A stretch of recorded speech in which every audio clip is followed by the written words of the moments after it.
And a very, very, very good morning to you as we welcome you to what we call day three of the Caricom days at the United Nations General Assembly in New York. And we're taking the opportunity to let you know that today is a very busy day for the Caribbean community. We've got Barbados and Lucia, Grenada, our friends in Haiti and the Bahamas, all appearing today at the podium. And we want to be there to catch them live to share with you. And that's the way we will line it up today as we track the developments of particular interest to us here in the Caribbean community. It's Caricom's 50th anniversary, critical time for the grouping. Interestingly, we have presiding in the Caricom and the United Nations General Assembly debate none other than Trinidad and Tobago's permanent representative to the United Nations, who, of course, is Dennis Francis. He's a 40-year veteran of the diplomatic community and certainly one with great respect, as we hear from the many congratulations given by the leaders as they arrived at the podium to deliver their country's statements. We've had so far from the Caribbean and from CARICOM particularly, the president of Suriname was up first. He had an opportunity to talk about the challenges of his own country and also to speak about the potential for growth and development. And he, of course, allowed everybody to know that Suriname is on the cusp of becoming another oil and gas producer, very much like the neighbor Guyana. Speaking of which, the president there of the Cooperative Republic of Guyana, Irfan Ali, who has the CARICOM responsibility for pushing our food security agenda, went well beyond that to range into a number of issues of concern to Guyana, particularly the border dispute with Venezuela. And he told the world community that only overnight they had received a threat from Venezuela regarding the territorial dispute between the two countries and launching another threat against the exploration for oil and gas in the waters between them. That is a matter before the International Court of Justice in The Hague, and representation has been made by foreign ministers of Guyana over the years. And there's a hope and expectation by Guyana that that matter will be resolved once and for all. It's a centuries-old dispute, and the realization that Guyana would become one of the world's major oil and gas producers is certainly at the heart of that dispute now between the two countries. We also heard yesterday from a very proud Prime Minister of Trinidad and Tobago, Dr. Keith Rowley, because he was able to boast of the diplomatic success of his country over the years, and particularly bask in the glow of the appointment of Ambassador Dennis Francis as the presiding officer of this year's General Assembly. He himself has set out quite an agenda, and all the leaders who have spoken so far have pledged their support for that particular agenda. Also, we heard yesterday from the president of the Commonwealth of Dominica, Mr. Charles Savarin. Many of you know him as an outstanding trade union leader over the years, but he's now coming into the final stages of his presidency of Dominica. He's been at that podium a number of times before, so this one is like a swan song for him. But he's taken the opportunity to present not just for Dominica, but for CARICOM. As it turns out, Dominica is the chair in this current 6-month period of the Caribbean community. And so President Savarin took the opportunity to raise a number of key concerns for the region. Uppermost about them is Haiti and efforts to resolve the issues there, calling for not just an international intervention, and particularly by the UN Security Council, but importantly, by making sure that the Haitian people are part of the solution, developing the solution for that particular crisis. And of course, all the leaders so far have called for an end to the embargo, the 60-year embargo against Cuba by the United States.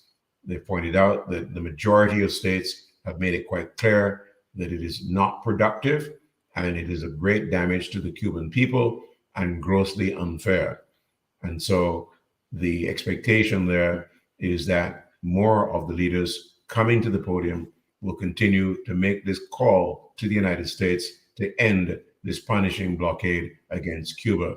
In fact, it was interesting to hear President Santoki of Suriname speaking about his experience of going to the G77 summit in Havana recently and seeing firsthand the damage that embargo is doing to Cuba itself.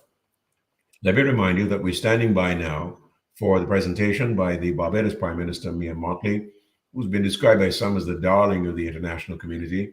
She's taken every opportunity to raise, reinforce, cajole, do everything else to get the international community to recognize the determination for change of the world's financial systems to meet this new crisis of the world community, saying again and again that all the decisions and plans for the establishment of international financial systems are not now fit for purpose. And you will certainly hear that from her. You'll certainly hear her talk about the urgency of the climate change agenda as they prepare now for the next session, the COP28 in the United Arab Emirates between November and December. In fact, all the leaders who have spoken so far have all supported the call for real action and an urgency, recognizing the urgency of the situation, particularly reinforced by the Secretary General of the United Nations, Mr. Guterres, who has not minced any words in saying that he's very disappointed in the progress made so far in the Sustainable Development Goals agenda for 2030. In fact, he pointed to a figure and saying that they're only about 15% along the way. The other presentations today will come from St. Lucia's Prime Minister, Mr. Pierre, and also from the Grenada Prime Minister, Dickon Mitchell. Later on this afternoon from Gaston Brown, the Prime Minister of Antigua and Barbuda, the country at the center of much of the discussion at the UNGA, Haiti.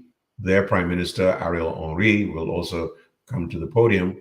And later on today will be the turn of Philip Davis, the Prime Minister of the Bahamas. And looking ahead, tomorrow morning, Saturday, will be the turn of St. Vincent and the Grenadines Prime Minister, Dr. Ralph Gonzalez. Also, the Prime Minister of St. Kitts and Nevis will also be on that stage. And then on Saturday afternoon, Belize's Prime Minister will come up. And then next Tuesday, on the cards, as it is scheduled right now, the Prime Minister of Jamaica, Andrew Holness, is expected to take to the podium as well to join in this call for many of the critical issues facing the Caribbean region. I'd like to just say a couple of things really that I'm struck by, particularly the comments made by the president of Kenya, William Ruto, who took about 6 minutes talking about the situation of Haiti. Now, Kenya is leading or is in the lead of efforts to bring some kind of force to bear on the Haitian situation. And I know that has been hotly debated as to what that force would be and how it would operate, bearing in mind the previous situations where the United Nations had deployed a force into Haiti and the outcome was not what was expected. They ended up with a cholera epidemic and not the kind of security that was conducive to holding free and fair elections and so on. So the Kenyan lead in this case, led by, supported by Rwanda, is one that the world community is watching very carefully. And Mr. Ruto took the chance yesterday to appeal to the United Nations Security Council to adopt a resolution that would pave the way for this intervention. And we'll see where that goes in the days ahead. The couple of quotes that came attracted my attention really from some of the leaders, particularly in the discussion about the sustainable goals, is that everybody is making a commitment or has made a commitment that no one would be left behind, and that would revolves around food security, climate change, and much more. And there's some critical assessments, one, and commitments being made. But as you know, a lot of people look at these sessions and say it's all a top shop, and therefore they expect a lot more concrete action to be taken. And that is the expectation, particularly of the UN Secretary General, Mr. Guterres, who has taken every opportunity to appeal to the leaders to get action going.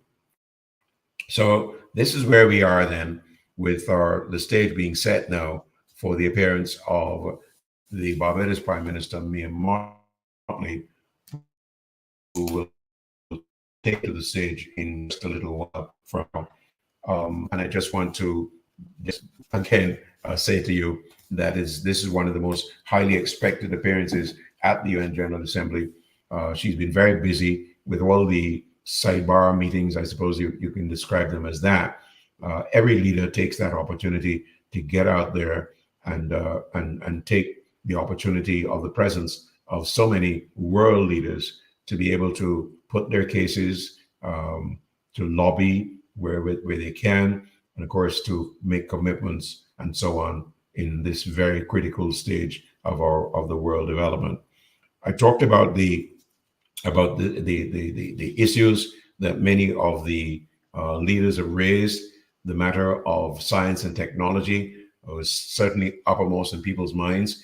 Everybody's concerned about the deployment of AI and its impact on humanity, and whether it would be used for good or for evil, and whether the control, so to speak, the management of it is primary or being handled very well. And I know that in several jurisdictions, the concern is whether the deployment of AI is being consistently done by both public and private sector interests. So that's on the technology side. The climate discussion has a twofold matter, which is you heard a lot of terms such about loss and damage. And that is kind of Myanmar and several other leaders, where they're arguing that developing countries are not at the heart of the pollution that is now engulfing the world community and causing the climate crisis, and that the countries should be in a position to be compensated for loss and damage from these situations, particularly small island developing states who will have a major meeting in Antigua next year. Their argument is that their economies are suffering, particularly because they've got to respond to the particular damage inflicted, say, by hurricanes and rising sea levels, not just in the Caribbean, but certainly in other parts of the world where the oceans really lap on their shores, and becoming situations in which people have had to be relocated to higher ground. The argument is that the developed countries had committed to putting aside some $600 billion as a resource that can be drawn on for instant reaction and compensation for these countries that are suffering from the impacts of climate change. And though the commitment has been made back at COP26 and again repeated at COP27, there is still unhappiness that it has not been implemented. So you'll be hearing a lot more about that from more of the leaders, particularly from Mia Motley of Barbados, who's made this point again and again. She's seen some kind of progress in terms of the response of the World Bank and the IMF, who are now including these kinds of variables in their policy documents.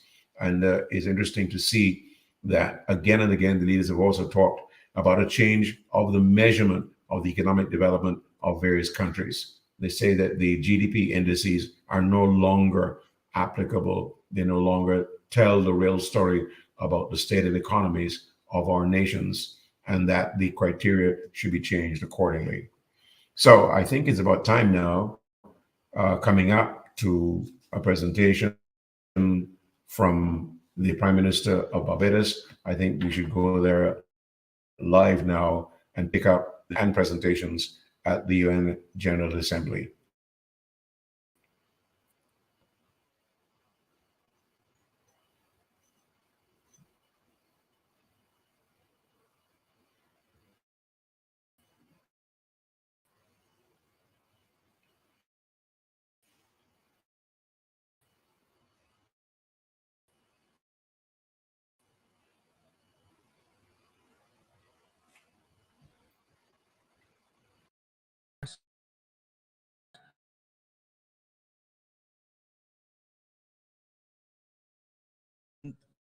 And I'd like at the outset to congratulate my dear brother from Trinidad and Tobago for his assumption of the office of the presidency of this General Assembly.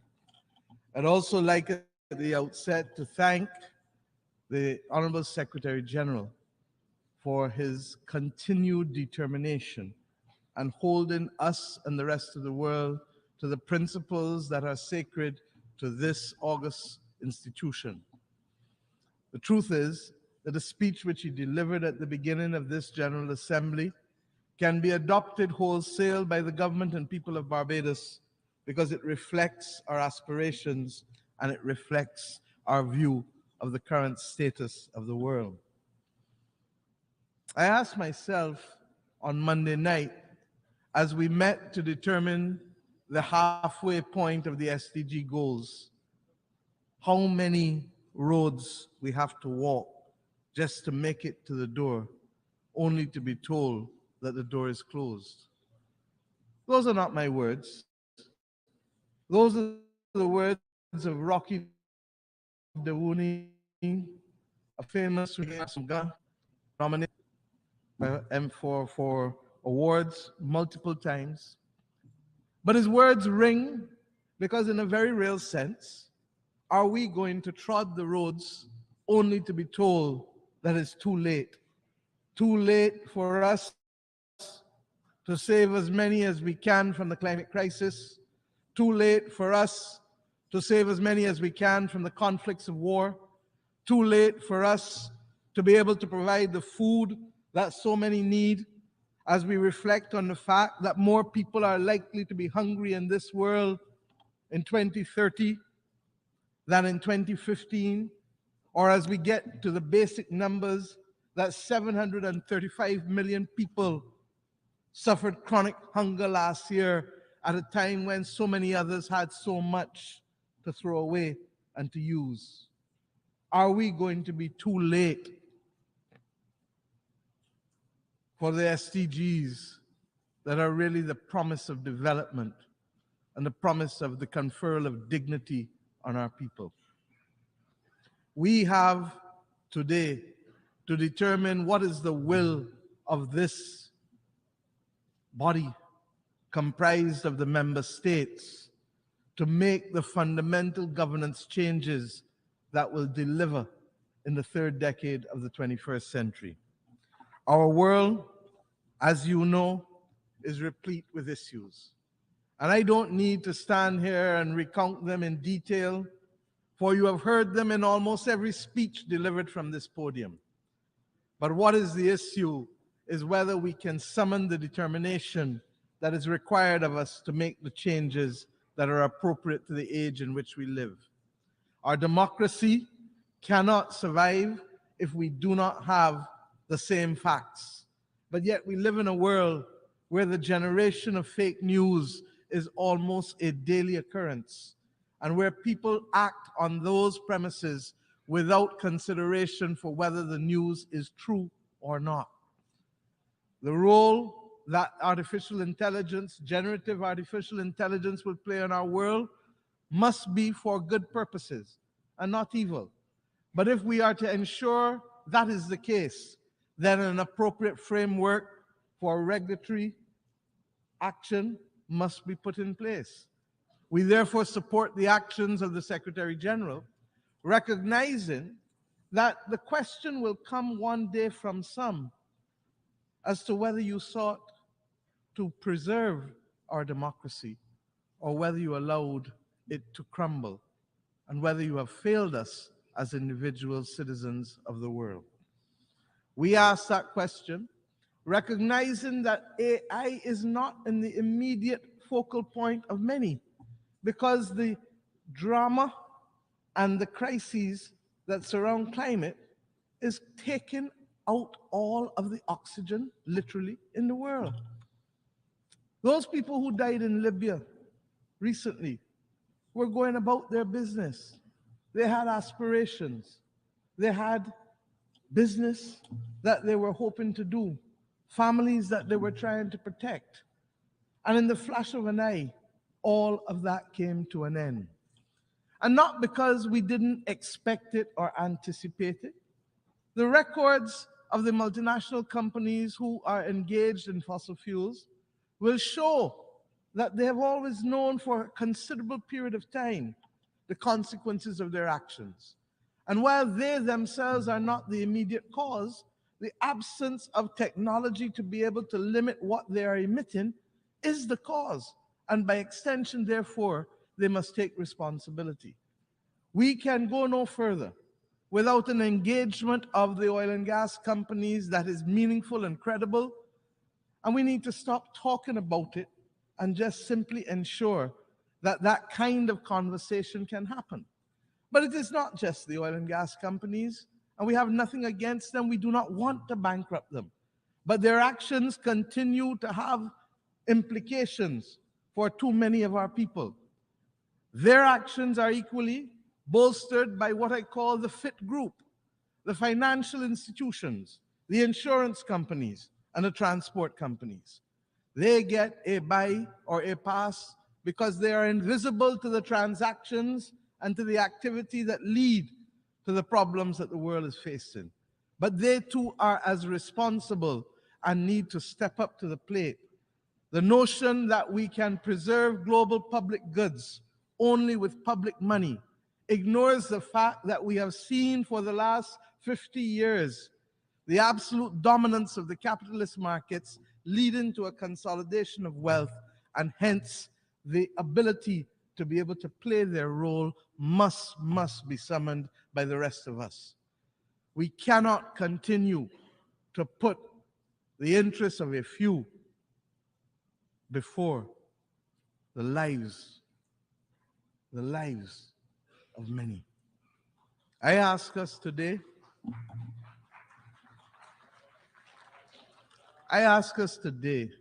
truly to pause, because what keeps ringing in my head is that simple phrase, don't fail us now. Don't fail us now. And that phrase can come from that little boy or girl who is a victim of hunger, one of the 575 million people last year. That plea can equally come from those who lost families in the multiple crises across the world in the last few years. That plea can come from small states that may not exist in the future. I ask us, therefore, my friends, to ensure that we summon the will. We listened to the Prime Minister of the Netherlands just now, and he reminded us ably that time is not on our side. And if time is not on our side, what must we do? The truth is, we have made some progress. 2 years ago, the International Monetary Fund did not have a mechanism to focus on cause of the problems that led to massive macroeconomic instability. We now have the establishment of the Resilience and Sustainability Trust that for the first time will make funds available to middle-income countries that are vulnerable. 20-year money with a 10.5-year moratorium. A year ago, the president of the World Bank was questioning whether there was a climate crisis. Today, we have a World Bank that for the first time acknowledges that there should be debt clauses that are suspended debt pause clauses as they call it.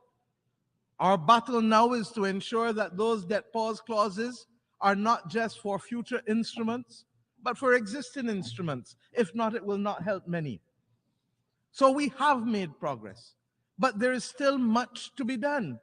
The issues of debt sustainability cannot be left on the sidelines, particularly with the number of countries, more than 60 countries facing debt row today as we speak because of the polycrises. Countries being forced to choose between development and building of resilience to fight climate. In our small island states, we value education and healthcare and the dignity of life. And therefore, it will be anathema for us to tell our citizens that we do not have the space to provide for you those things that were the promise of independence. It is compounded by the failure of the developed world to accept that reparatory justice is a solemn obligation which we must confront. The conversation King Charles told us at the opening of the Commonwealth Heads of Government when he was Prince Charles was a conversation whose time had come, that of reparatory justice. But it can't be a slow conversation taken up when people feel like. It has to be a conversation in which equal partners discuss. It cannot be an act of charity of those who simply feel that their conscience must be cleansed.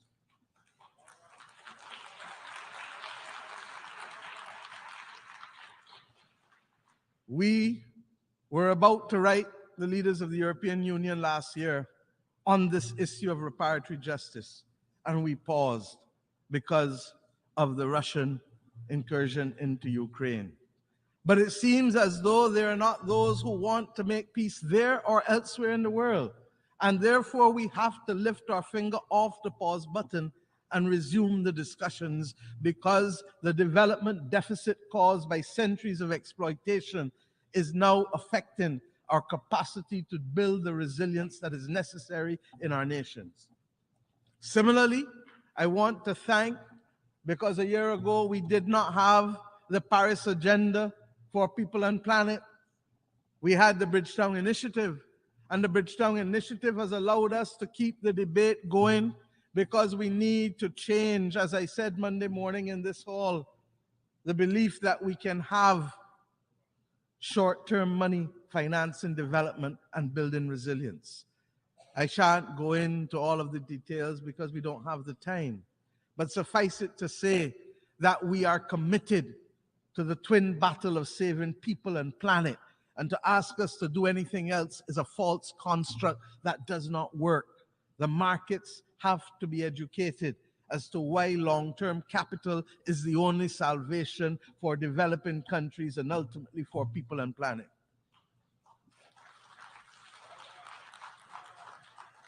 And my friends, year after year, we talk about the need for global moral strategic leadership.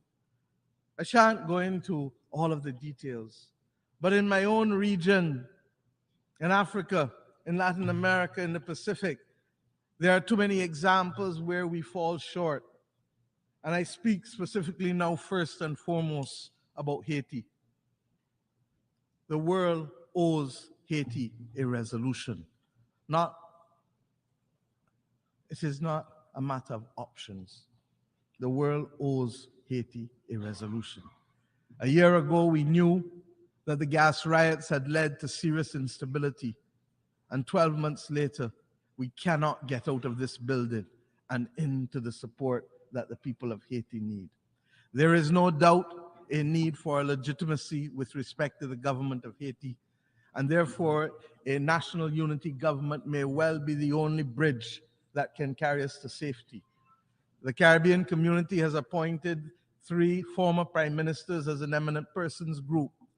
And as we heard the Secretary General say in this hall, politics is the art of compromise. Diplomacy is the art of compromise.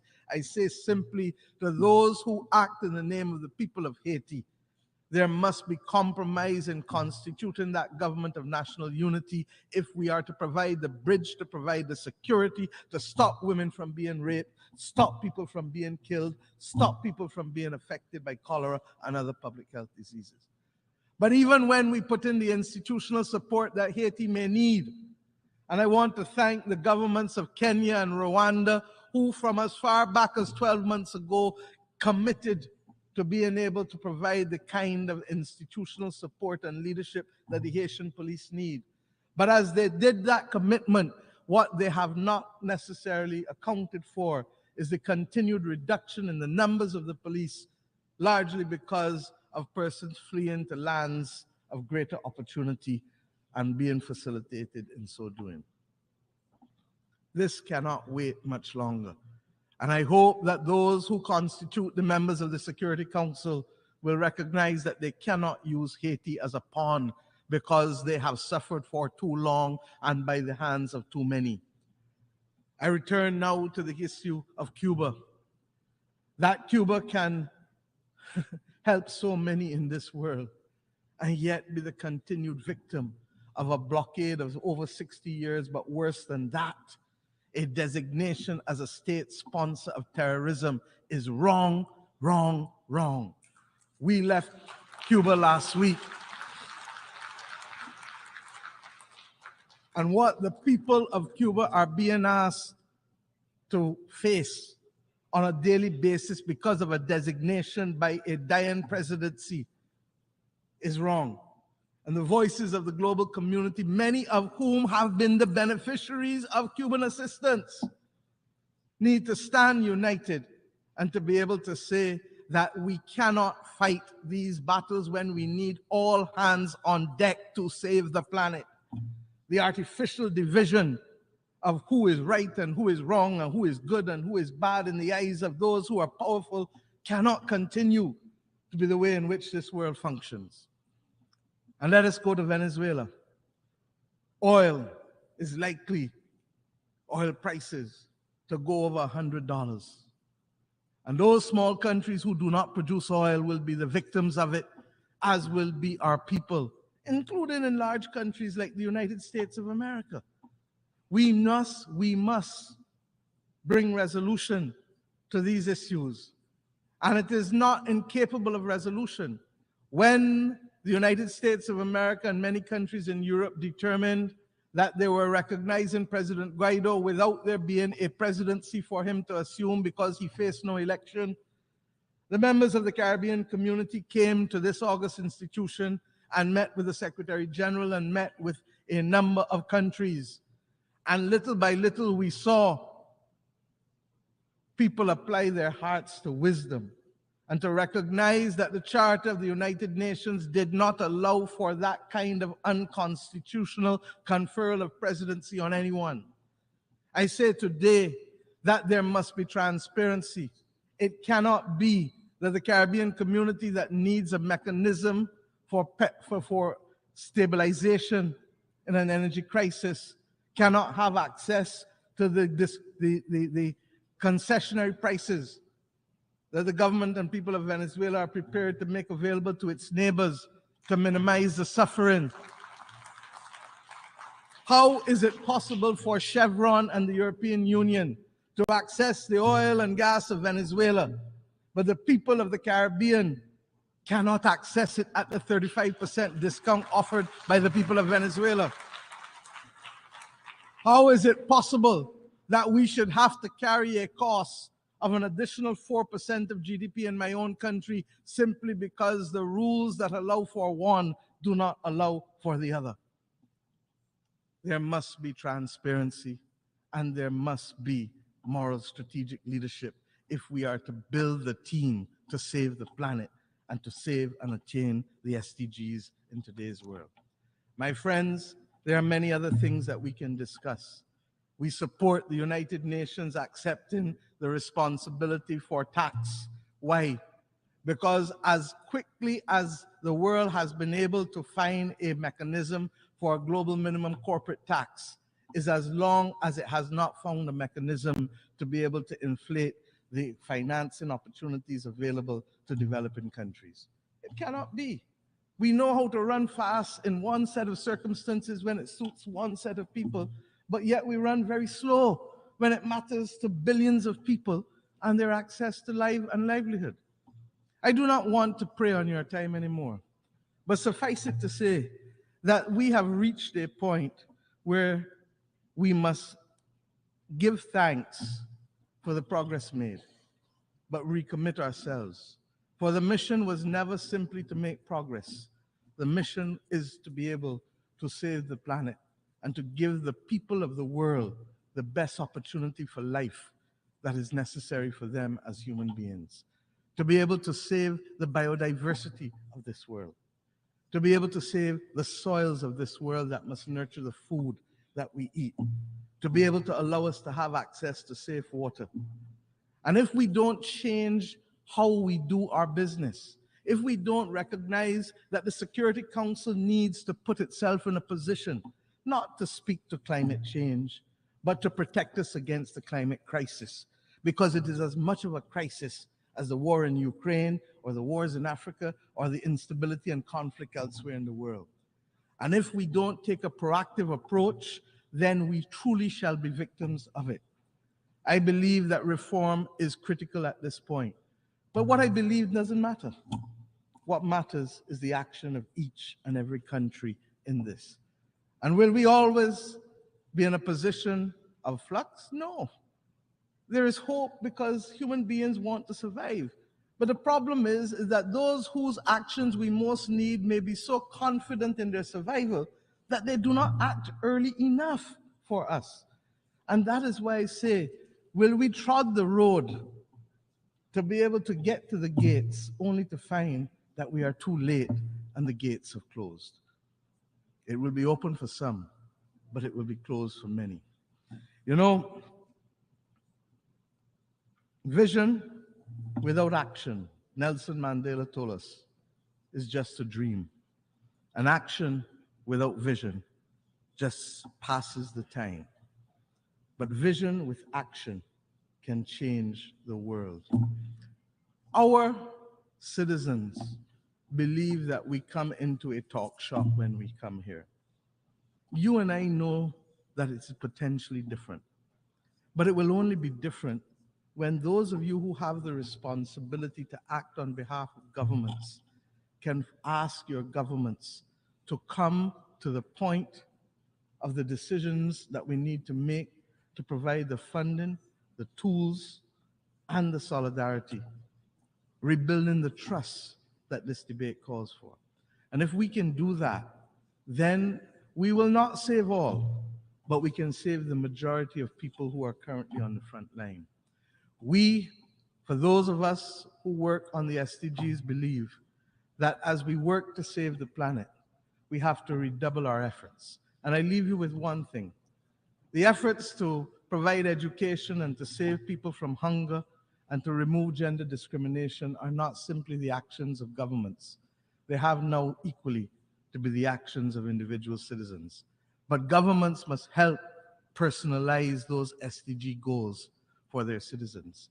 If we can do that and we can continue to make the case for finance and if we can continue to stay focused on the climate crisis, then yes, we shall see a better world and we can shine the light on the future of many. I thank you.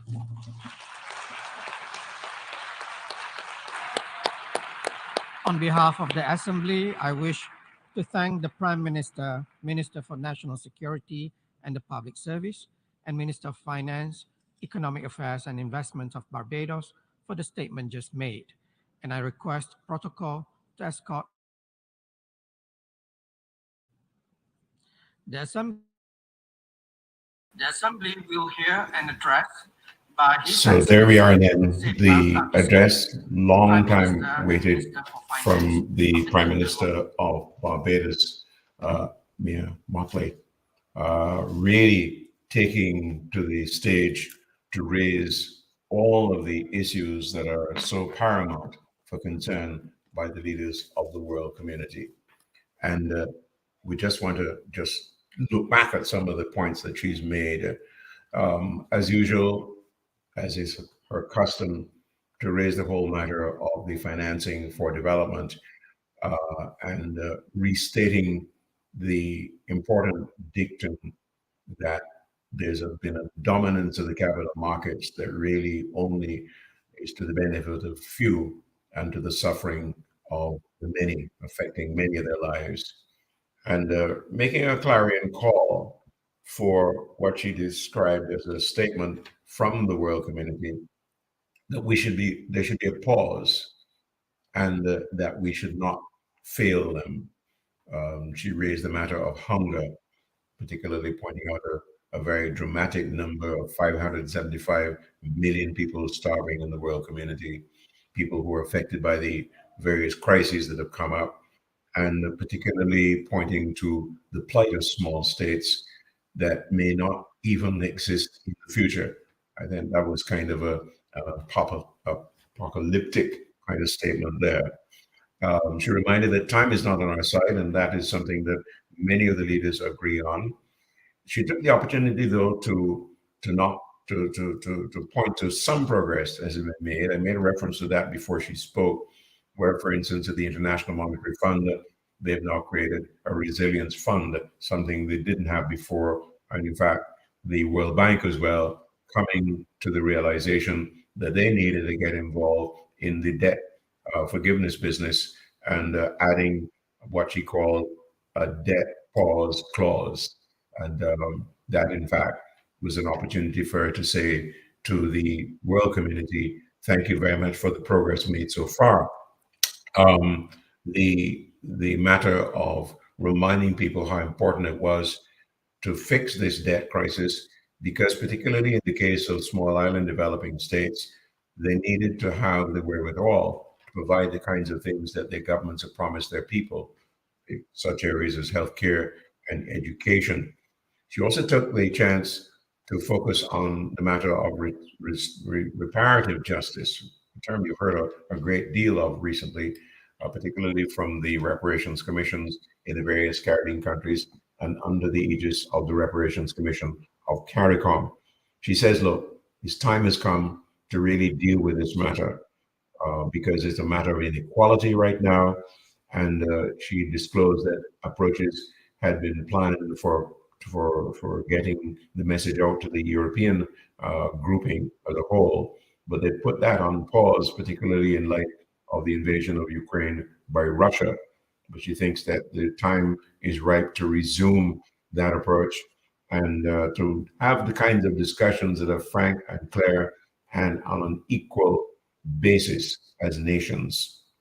Um, she also spent some time talking about the continuing effort, particularly in terms of climate change and many matters, the Paris Agenda, for instance, and the combination of that and the Bridgetown Initiative, which has certainly been the focus of getting the message out that short-term money at very high interest rates is not going to work, and that what we really need is long-term money at the kind of discretionary rates that really would allow these countries to really effectively deal with the crises and the gaps that have been generated by their debt loads.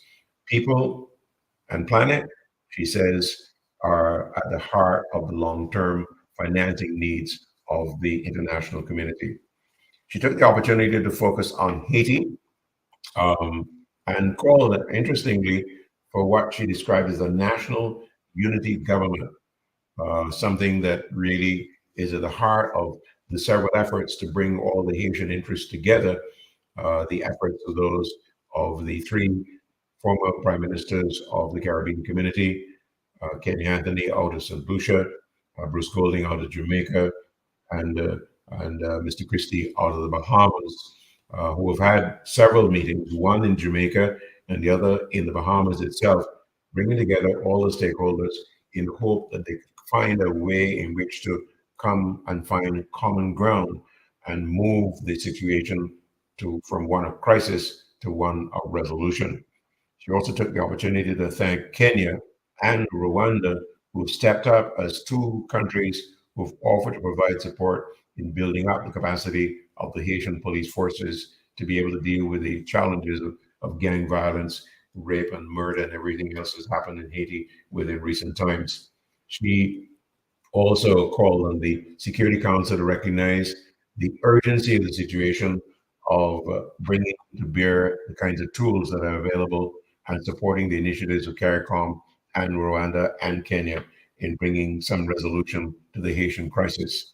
Also on her agenda was Cuba, a country, she says, that has helped many in the world, but who continues to suffer from the embargo by the United States and egregiously by being continued to be listed as a state sponsor of terrorism. She described that in very passionate terms as wrong, wrong, wrong. And she says it cannot go on and it must come to an end. On the Venezuelan question, she shared with us that the price of oil per barrel is likely to go over $100, 100 US dollars, and that the embargoes, the sanctions against Venezuela need to be lifted as well. We must bring, as she says, some resolution to the situation, and particularly the unfairness of PetroCarib being the facility that Venezuela offered the rest of the Caribbean states, not being considered as something that is against the interest of Venezuela. I'm particularly pointing out that Chevron, which is one of the biggest oil oil companies in the United States, operating in Venezuela for several decades now. And she says that between Chevron and the EU, they're also benefiting.